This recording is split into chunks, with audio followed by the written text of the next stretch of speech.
right? You find projects that you believe in. You find teams that are grinding with the same core values that aren't money driven. It's not about making a quick buck.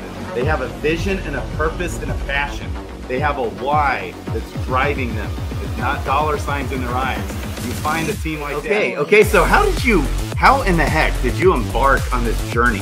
What's HourGlass? What's going on there? How did you get the show going? How did you make all this happen? It was around August, and I've been a crypto investor since 2016 or so. Part of this community, this token community called HourGlass, and we were trying to think of ways to really make this into something that has an ethos, not just a, not just a meme token.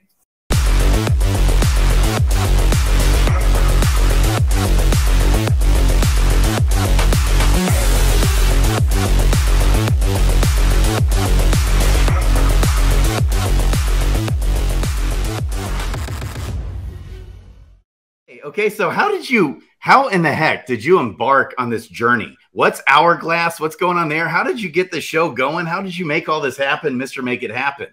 It's a crazy story, man. It was around August, and I've been a crypto investor since 2016 or so, and became part of this community, this token community called HourGlass. And something that was interesting about it was just a lot of people in the community all got along really well. It's one of those tokens that's ownership renounced, 100% circulating. And we were trying to think of ways to really make this into something that has an ethos, not just a, not just a meme token. And so I happened to know these guys at NEFT Brands.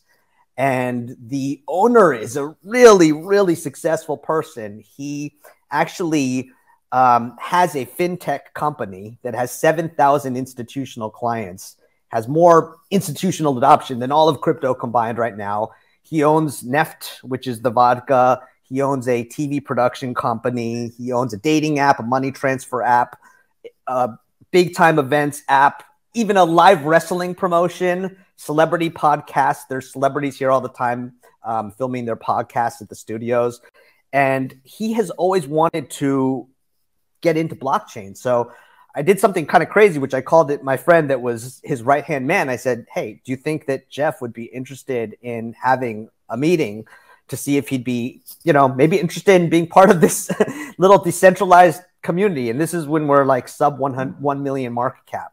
And so I spent a day with him and met other executives here, his sons and other people that run different divisions. And they just said, what a great way to dip their toes and, be a friend to crypto than to just be part of this decentralized community. So they became the largest token holder. You actually can go to Etherscan and see that they're the top holder. And they said that, like, what can we do to help? And I said, well, you could add liquidity. And so they pledged to be a liquidity provider. They put in 100,000 in liquidity. They're going to be adding a lot more very, very soon.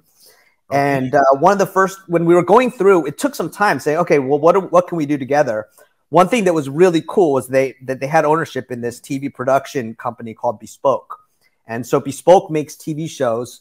And they were already doing this one called Street Ball with a partner, Insight TV. So we were like, okay, what can we do for crypto? And so, we were thinking of different things that we could do. And we decided to put together this series where it brings crypto. It's entertaining, not just for people that like crypto, but it's an introduction for people who maybe only just heard of Bitcoin and they only hear about the scandals and stuff that, the mainstream media loves talking about Do Kwon. They love talking about SBF.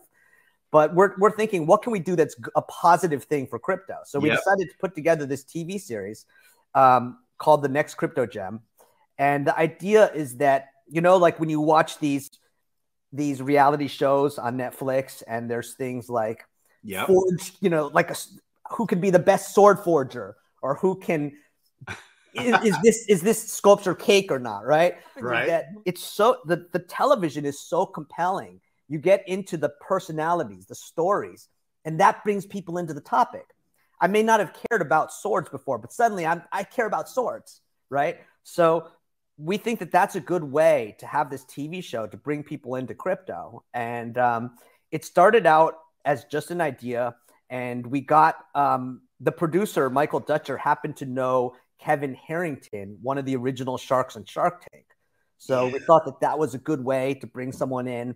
And then he happened to know this guy called Brandon Adams. And then Brandon knew Brian Evans.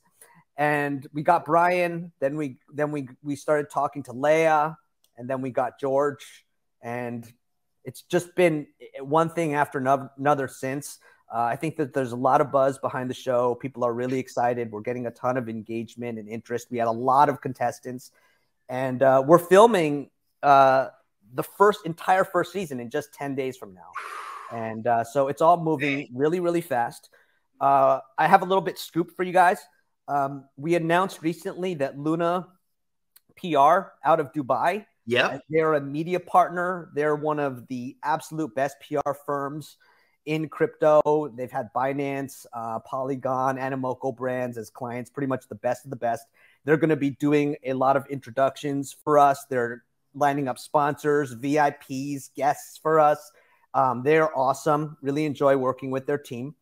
And I'm going to be announcing within the next 24 hours a second major media partner that the show has. So that's going to be really exciting. I've been looking forward to that. Our mantra here is under promise and over deliver.